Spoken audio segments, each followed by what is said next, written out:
Assalamualaikum warahmatullahi wabarakatuh. Perkenalkan, nama saya Muhammad Rivaldi dari Paralel 1 dengan NPM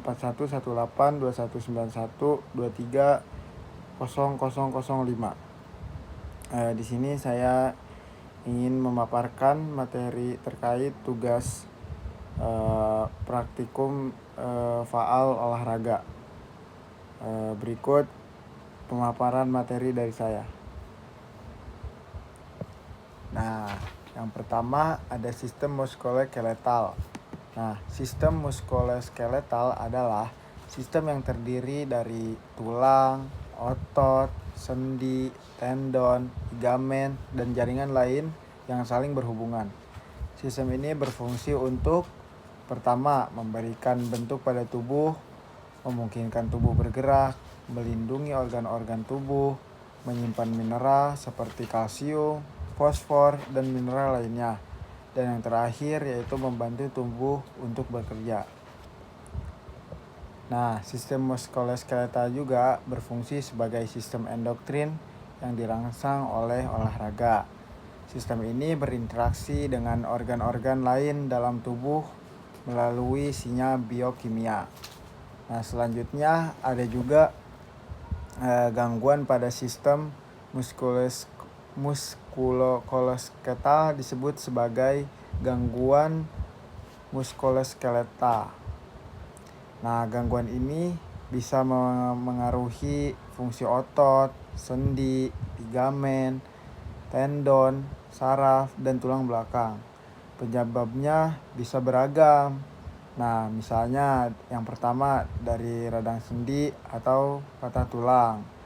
Nah, keluhan gangguan muskuloskeletal yang umumnya dirasakan adalah nyeri, kekakuan pada sendi dan otot, kemerahan, pembengkakan, kesemutan, mati rasa, perubahan warna kulit, dan penurunan keringat. Nah, kondisi muskuloskeletal juga bisa didiagnosa berdasarkan wawancara, tes fisik, tes ronsen, tes laboratorium, atau prosedur diagnosa lainnya.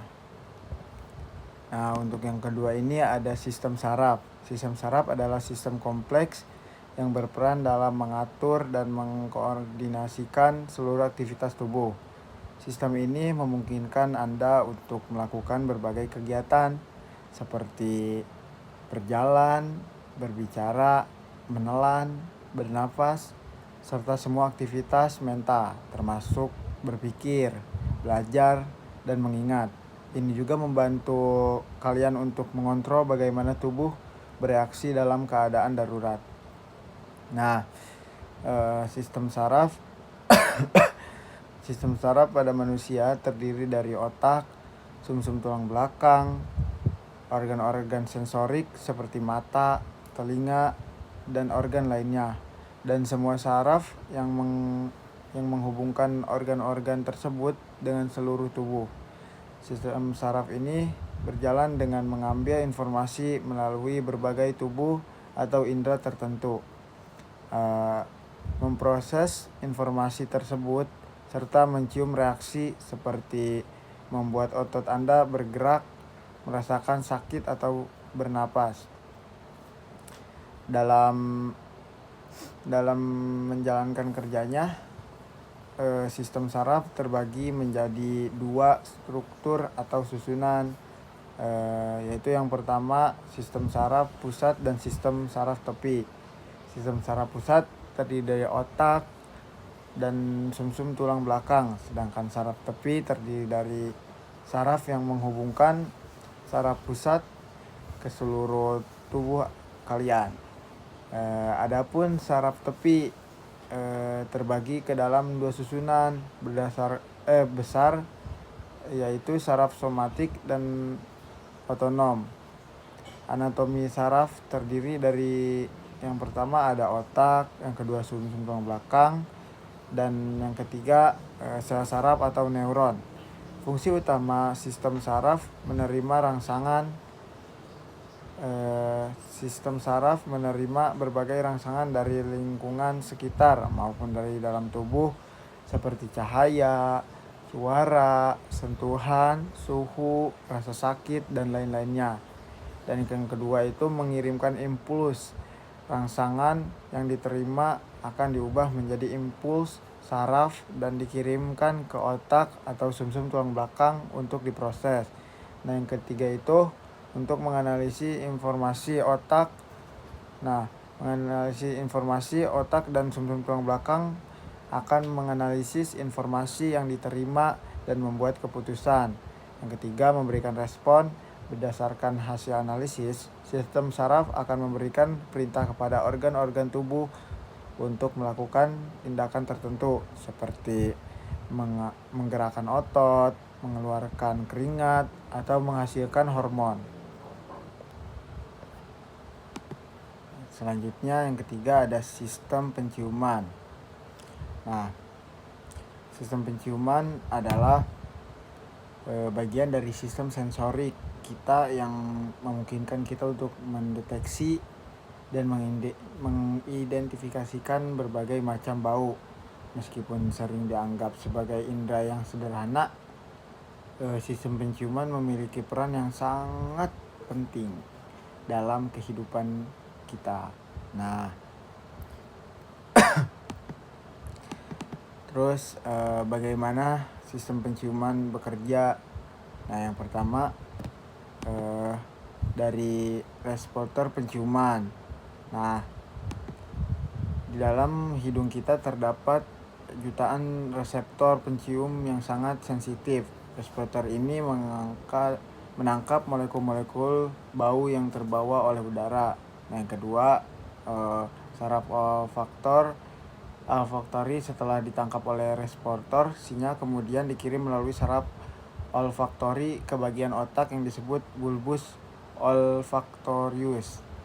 Terus selanjutnya otak mengolah di bulbus olfaktorius. Sinyal-sinyal ini diproduksi dan diteruskan ke berbagai otak yang lebih tinggi seperti korteks olfaktori.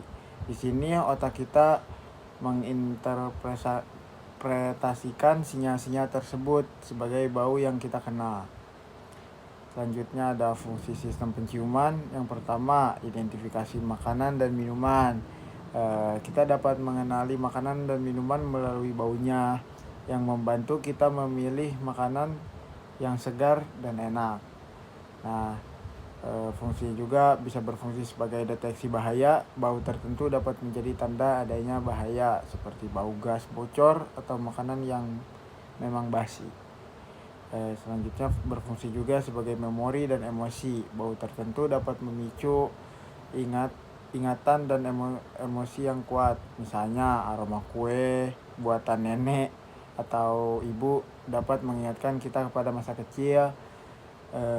Selanjutnya berfungsi komunikasi sosial. Bau tubuh dapat memberikan informasi tentang kesehatan, status sosial, dan bahkan ketertarikan seksual. Nah, selanjutnya yang keempat ada sistem kardiovaskular atau sistem peredaran darah. Sistem kardiovaskular adalah sistem organ yang sangat penting dalam tubuh kita. Sistem ini berfungsi untuk mengangkut oksigen, nutrisi, hormon, dan zat-zat lainnya ke seluruh sel tubuh, serta membawa kembali karbon dioksida dan limbah metabolisme untuk dibuang. Terus komponen utama sistem kardiovaskular itu terdiri dari 3 komponen utama. Yang pertama ada jantung, organ otot yang berfungsi memompa darah ke seluruh tubuh. Jantung terbagi menjadi 4 ruang, yaitu yang pertama atrium kanan, atrium kiri, ventrikel kanan, dan ventrikel kiri. Darah, cairan yang terdiri dari sel darah merah, sel darah putih, trombosit, dan plasma darah. Darah berfungsi mengangkut oksigen, nutrisi, hormon, dan zat-zat lainnya. Yang ketiga, pembuluh darah, jaringan yang berfungsi sebagai saluran bagi darah untuk mengalir ke seluruh tubuh. Ada 3 jenis pembuluh darah utama. Yang pertama, arteri, vena, dan kapiler. Arteri adalah pembuluh darah yang membawa darah kaya oksigen dari jantung ke seluruh tubuh. Nah, untuk vena ini pembuluh darah yang membawa darah miskin oksigen dari seluruh tubuh kembali ke jantung. Yang ketiga, kapiler, pembuluh darah yang sangat kecil dan berdinding tipis, berfungsi sebagai tempat pertukaran zat antara darah dan sel-sel tubuh. Nah, fungsi sistem kardiovaskular, yang pertama transportasi, mengangkut oksigen, nutrisi, hormon, dan zat-zat lainnya ke seluruh tubuh. Nah, berfungsi juga untuk pertahanan. Sel darah putih dalam darah berperan dalam sistem kekebalan tubuh untuk melawan infeksi. Berfungsi juga untuk pengaturan suhu tubuh, yaitu membantu mengatur suhu tubuh melalui mekanisme vasodilatasi dan vasokonstriksi. Pengaturan pH tubuh, membantu menjaga keseimbangan pH dalam tubuh. Nah, selanjutnya yang kelima ada sistem pernapasan. Sistem ini sangat penting bagi kelangsungan hidup kita karena memungkinkan kita mengambil oksigen dari udara dan mengeluarkan karbon dioksida sebagai produk sisa metabolisme. Fungsi utama sistem pernapasan itu yang pertama pertukaran gas. Proses utama sistem pernapasan adalah pertukaran gas oksigen dan karbon dioksida antara darah dan udara di dalam paru-paru. Terus juga berfungsi membantu mengatur pH darah. Sistem pernapasan membantu mengatur keseimbangan asam basa dalam darah. Dan selanjutnya membantu mengatur suhu tubuh. Proses pernapasan juga membantu mengatur suhu tubuh melalui penguapan air dari saluran pernapasan. Nah, terus juga berfungsi membentuk suara. Udara yang melewati pita suara memungkinkan kita berbicara dan bernyanyi. Organ-organ pernapasan dan fungsinya. Sistem pernapasan terdiri dari beberapa organ utama yang bekerja sama untuk menjalankan fungsinya. Proses pernapasan melibatkan dua tahap utama. Yang pertama, inhalasi atau inspirasi, proses menghirup udara. Dan yang kedua, ekshalasi atau ekspirasi, proses menghembuskan udara. Untuk selanjutnya yang keenam ada sistem pencernaan. Sistem pencernaan adalah serangkaian organ yang bekerja sama untuk memecahkan makanan menjadi zat-zat yang lebih sederhana sehingga dapat diserap oleh tubuh dan digunakan sebagai sumber energi. Proses ini disebut dengan sistem pencernaan. Nah, selanjutnya organ-organ pencernaan dan fungsinya. Sistem pencernaan terdiri dari beberapa organ utama, yaitu yang pertama ada mulut. Nah, organ pertama yang bersentuhan dengan makanan di sini adalah makanan dikunyah dan dicampurkan dengan air liur untuk memulai proses pencernaan. Yang selanjutnya kerongkongan atau esofagus, saluran yang menghubungkan mulut dengan lambung. Fungsi utama kerongkongan adalah mendorong makanan menuju lambung melalui gerakan peristalik atau gerakan meremas. Terus ada lambung, organ berbentuk seperti huruf J yang berfungsi untuk menampung makanan dan mencernanya menjadi bentuk yang lebih sederhana. Asam lambung dan enzim pepsin berperan dalam proses pencernaan pada lambung. Selanjutnya usus halus, bagian terpanjang dari saluran pencernaan. Usus halus terdiri dari 3 bagian seperti duodenum, jejunum, dan ileum. Disinilah sebagian besar nutrisi diserap oleh tubuh. Selanjutnya pankreas, organ yang menghasilkan enzim pencernaan dan hormon insulin. Enzim pankreas membantu mencerna protein, karbohidrat, dan lemak. Untuk selanjutnya juga ada hati, organ terbesar dalam tubuh. Hati memiliki banyak fungsi. Salah satunya adalah menghasilkan empedu yang membantu mencerna lemak. Setelah hati ada juga kantong empedu. Nah, organ yang menyimpan empedu yang dihasilkan oleh hati. Untuk setelah kantong empedu itu ada juga usus besar. Bagian terakhir dari saluran pencernaan. Nah, fungsi usus besar juga fungsi utamanya adalah menyerap air dan membentuk fases. Nah, ada juga rekrum dan anus, bagian akhir dari saluran pencernaan.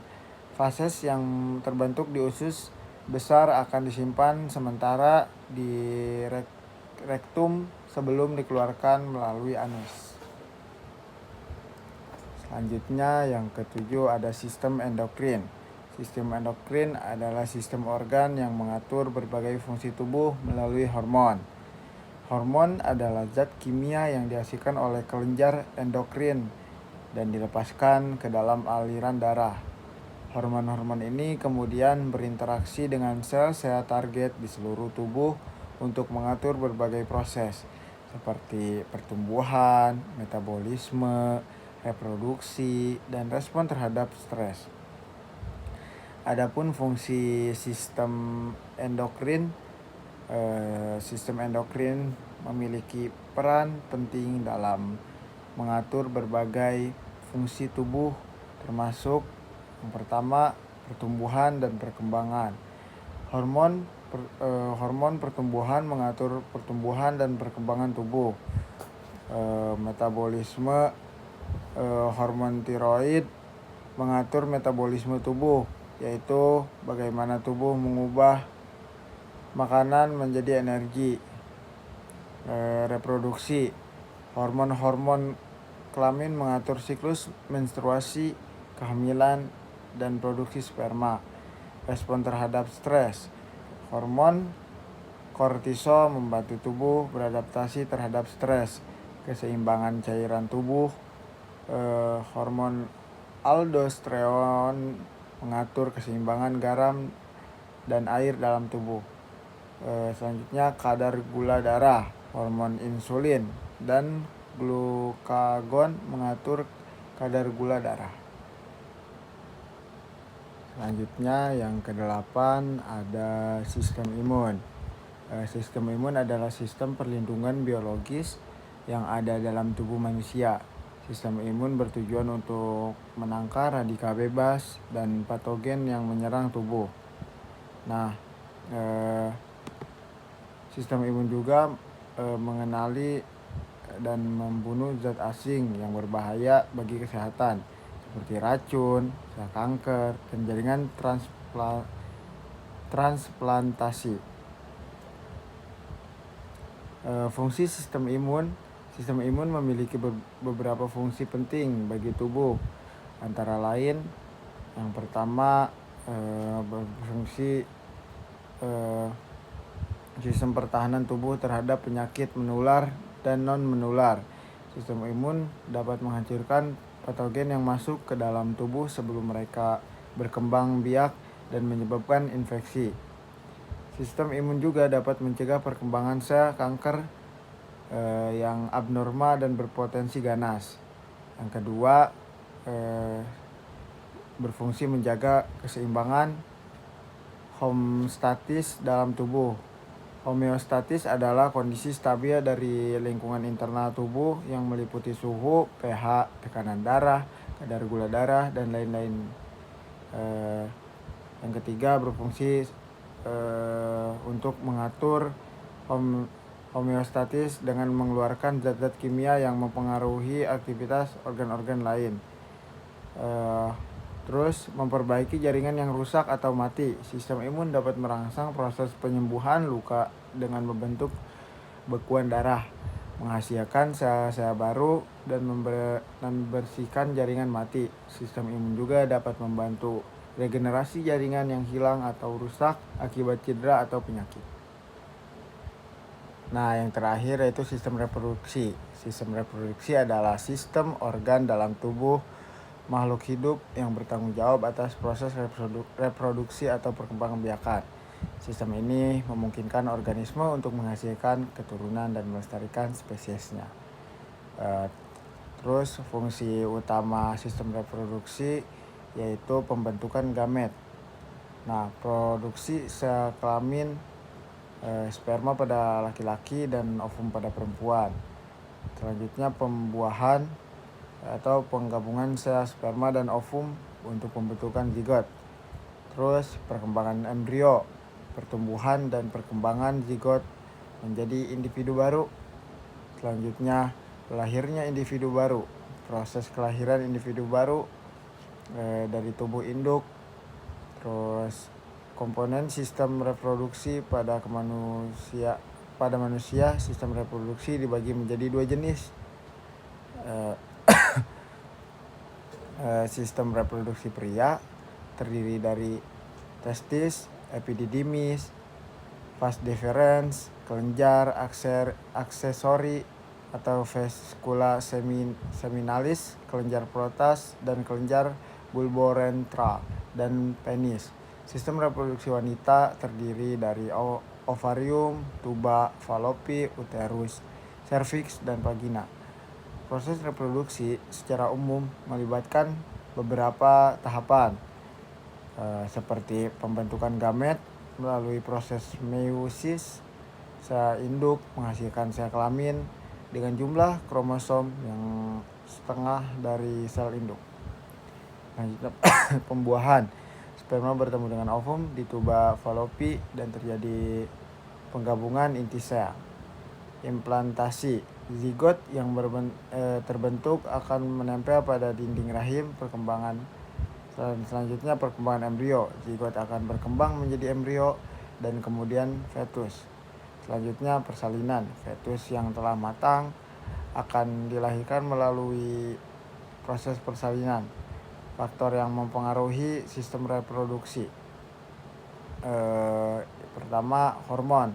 Hormon berperan penting dalam mengatur fungsi reproduksi. Kedua, usia. Fungsi reproduksi umumnya mencapai puncaknya pada usia produktif dan menurun seiring bertambahnya usia. Yang ketiga, gaya hidup.